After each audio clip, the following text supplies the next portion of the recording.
welcome home. It's Irish Family History with curious news and notes, celebrating our 4th year of this podcast at the Irish Roots Cafe, where every day's a holiday and there's always room for one more. One of 6 broadcast series from the Hedge School at irishroots.com. I'm Mike OLaughlin, your host, publisher of rare Irish books and information on every county in Ireland since 1978. Be sure to read our blog, complete with links to click on from this podcast, and search our master index and books for free. Molly, wet the tea, Katie, bar the door, Sweeney, clear that floor, and bring out the Irish dancers. It's time we get this show on the road.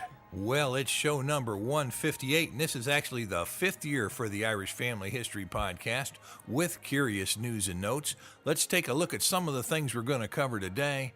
The family of the day is Conley. Number 2, the Hunky Dory campaign. I wonder what that's about. Number 3, book of the day is Families of County Dublin, Ireland, and another. And number 4, the Irish-Mexican celebration. Number 5, the oldest complete census of Ireland released. Number 6, Gleeson and Comer, 14 years without a miss. Number 7, 1-minute podcast excerpt from Hello, Fada. Boy, oh boy, that's just a sample of what's going to come up today. And let's take a quick little look here at what's happening this week at the Irish Roots Cafe here. We're getting into all kinds of things, and it's getting more active over at Facebook, too. I don't know how to keep up with it all.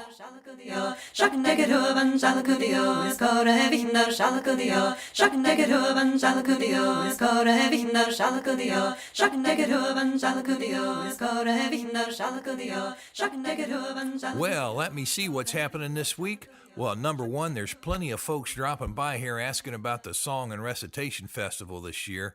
Be sure and let me know if you'd like to phone it in and be on the show or be on the actual festival itself at the cafe. We can either tape it or do it here live. And, hey, you know, we get over 10,000 people a month on that Irish Song and Recitation Festival podcast. And, gosh, it's over 40,000 a month on this podcast. And sometimes we play excerpts, so that could help your career out, or at least it'd help promote your favorite song. So if you've got an old Irish song or recitation and you'd like to put it on the air, get with me right now so we can line it on up.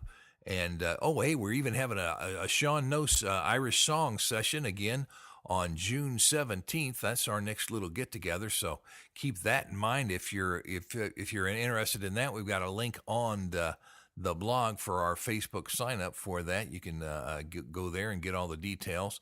And we also got our Irish Roots Cafe Facebook page, just our general page on Facebook too, as well as our web page, and all kinds of new stuff is going on each one of them. So keep it in mind. And hey, the street fair held each year by the North America's oldest Irish business is coming up on the 19th of June in Kansas City. We're going to make that flight and get in there and do some more interviews. And we're bringing back the Irish in America podcast with some interviews we took from Browns over the years. And their oldest neighborhood might be just like your oldest neighborhood. And I bet you can recognize each character that I interview when it comes to old Irish neighborhoods.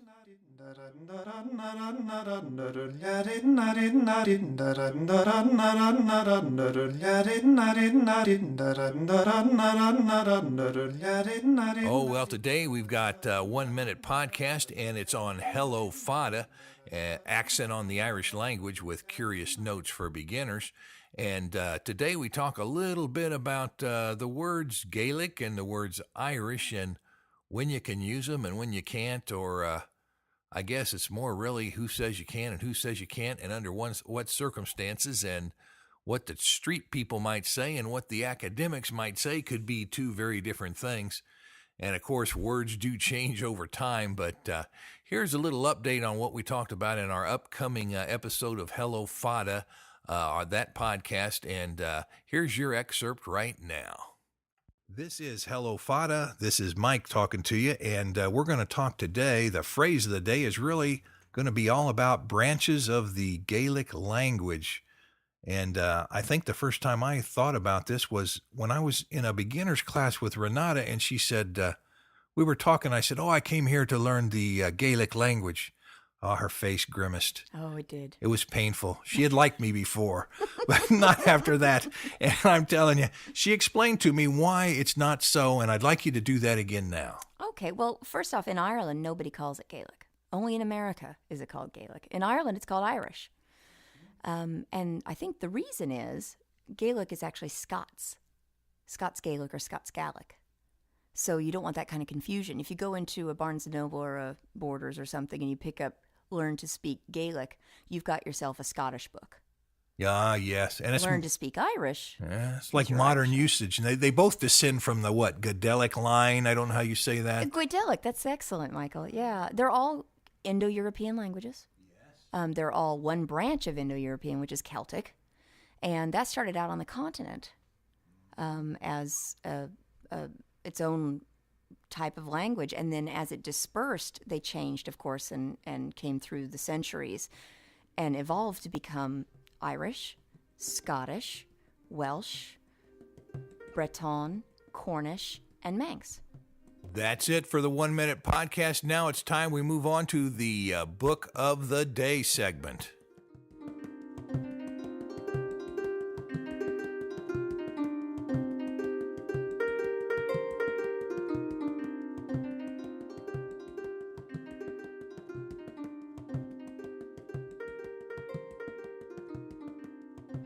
Let me see. What have we got today coming up? The book of the day, we're going to pick Dublin just because some of the families we're looking at today have Dublin connections. And, of course, we've got two Dublin books that I've written on Dublin families and Dublin's genealogy. And the first one is Families of County Dublin, Ireland. And I've got notes on, I think a couple thousand families going all the way back to the Viking days even and coming on through on that one, and that's a hardbound book, several hundred pages. That might be the largest book in our 34-book set on Irish families.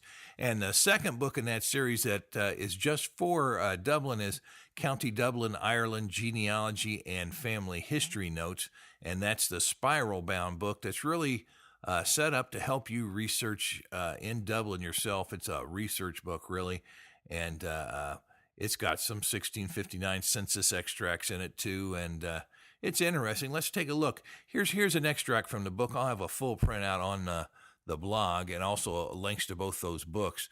But you can say, here's what I wrote there. One can see from this list that many settler families will be found in Dublin, including Viking, Welsh, Norman, and English ones. And it should be remembered, however, that over time, Dublin drew its population mainly from the far-flung parts of Ireland itself. And indeed, we have the most mixed population of the entire country right there in Dublin.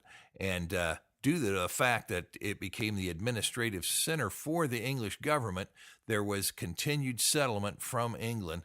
And although the area now known as Dublin City was a stronghold for the Vikings and the Normans anciently, the settlers became outnumbered by the native Irish eventually, or at least we think that.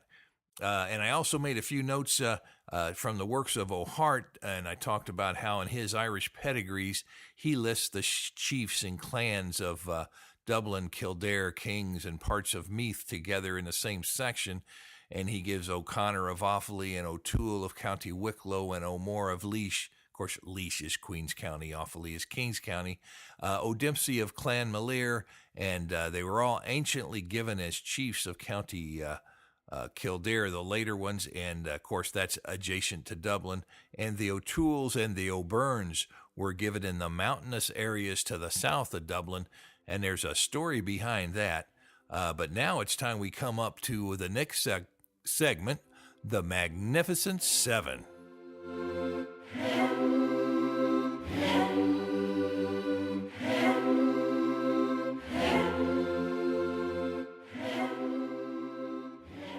Hey, it's time to raise our eyes skyward and ask for help. And hey, by the way, remember that we've got a podcast, if you're hearing my voice, and we've got a blog that you can read that has some things on it the same, some things different. And we've got a blog reader where a computer fancy machine reads my blog to you. So there's three options you've got. And hey, coming up in a little bit, we've got a motorway opens up, and we have a video of the road that was protested that was being built in Ireland. And here we go. Here's the Magnificent Seven. Sean Logan of Findlay, Ohio, your set of the Annals of Ireland by the Four Masters has shipped.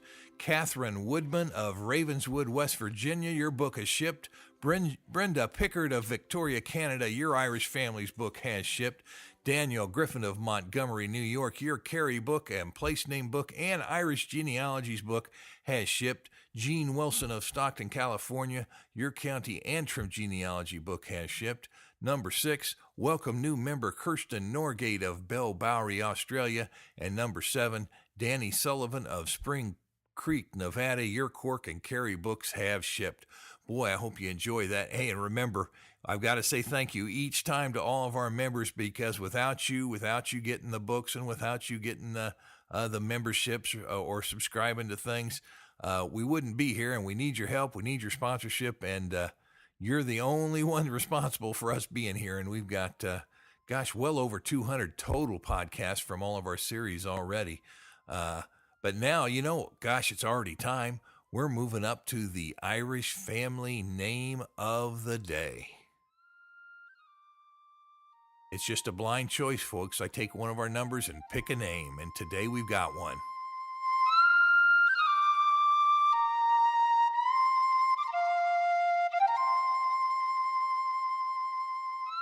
It'll be a quick note today. The family name we drew today was Conley, and that's spelled Conley. And of course, that can be a shortened form of names like MacConley or Connolly or Connolly, just shortened to Conley, or Keneally even. It can be, interfered with that. So we're doing this in honor of Richard Conley of Waterloo, Iowa.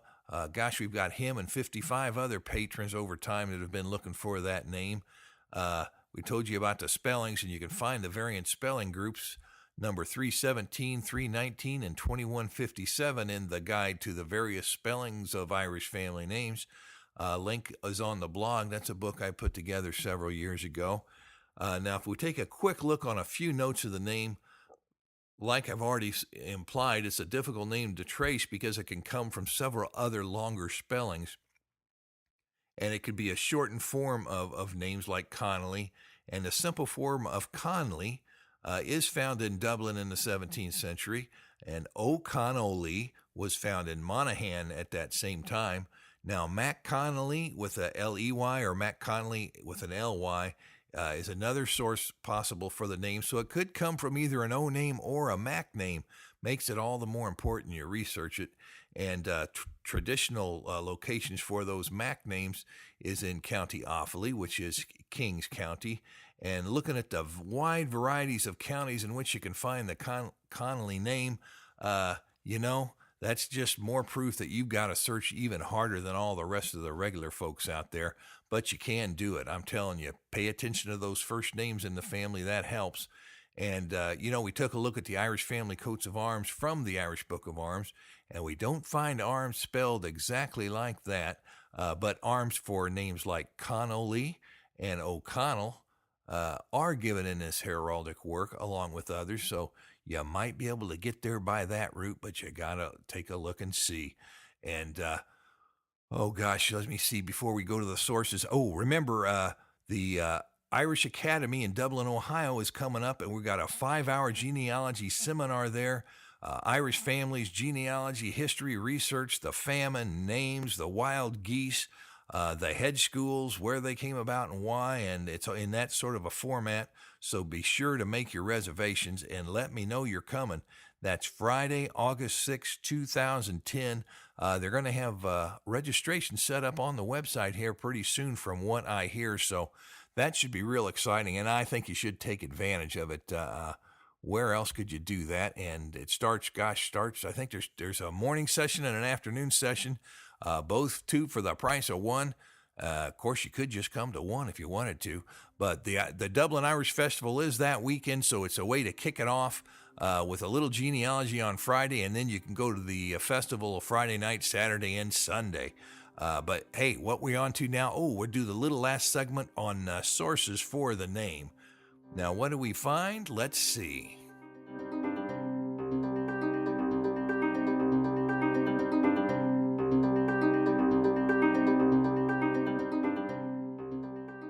Well, coming up later, we're going to see why the Gleeson and Comer families must be very proud of their children and examples to all of us.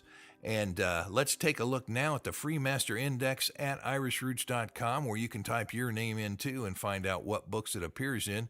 But we find Conley in Families of County Galway, Families of County Dublin, County Antrim Genealogy and Family History Notes. So, you got it on both sides of that border. Colonel Lewis D. Conley is in volume 23 of the Journal of the American Irish Historical Society. And, of course, that's spelled Conley. And we also find the same spelling in the Missouri Irish book, so we've jumped the water and we've got it continuing over here. And we also find the Donovan-Conley families in the Families of County Cork, Ireland book. Those Corkers, it's a special breed of people. And number 7, we find McConley, or M with an apostrophe after it, Conley, in the Names of Irish Passengers to America. Oh, I hear that noise. I hear that song. What's that mean? Ooh, that means that we're coming up real close now. It's time for the websites and web pages of the week. It's Around the World in Irish Ways. Coming right up.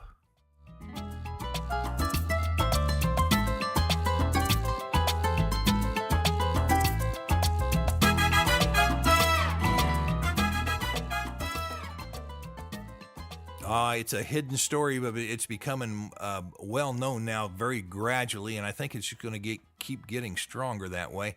I actually have 2 videos of 2 separate movies that were made on the San Patricios, and those were the Irish that left the American side possibly because of persecution and prejudice, and they switched over to the Mexican side and fought with the Mexican army, and Captain John Riley was a big one among them, folks. I tell you, he was pretty good. But there's a YouTube video that'll give you a little introduction to that. It's sort of like a mini documentary. It might whet your appetite. There's plenty to learn. And gosh, one guy had his legs shot off, both of them, and they hung him anyway. That was the American Army hung him, and the Mexicans never forgot that story. Number 2, the Hill of Tara. The motorway has been opened that goes right by the Hill of Tara, despite protests from those that want to preserve things in a pristine condition. And I went to YouTube and I got a picture of the roadway. It looks nice and modern, and what a contrast to the Hill of Tara and the history. Number 3, Hunky Dory's Rugby Girls. This is for you older folks, I think. The children might not want to watch that, but it's they had an advertising campaign for their crisps, which is their potato chips, so to speak, and they had a big ad campaign that was banned. I'll talk a little bit about that in a minute, but the video is on there. It's got the Hunky Dory girls on there, the ones that got banned. And number 4, Digging for Irish Canadian Roots in Dublin with O'Regan. And that'll do it for the videos and web pages of the day. Now it's time for Curious News and Notes from Ireland Today.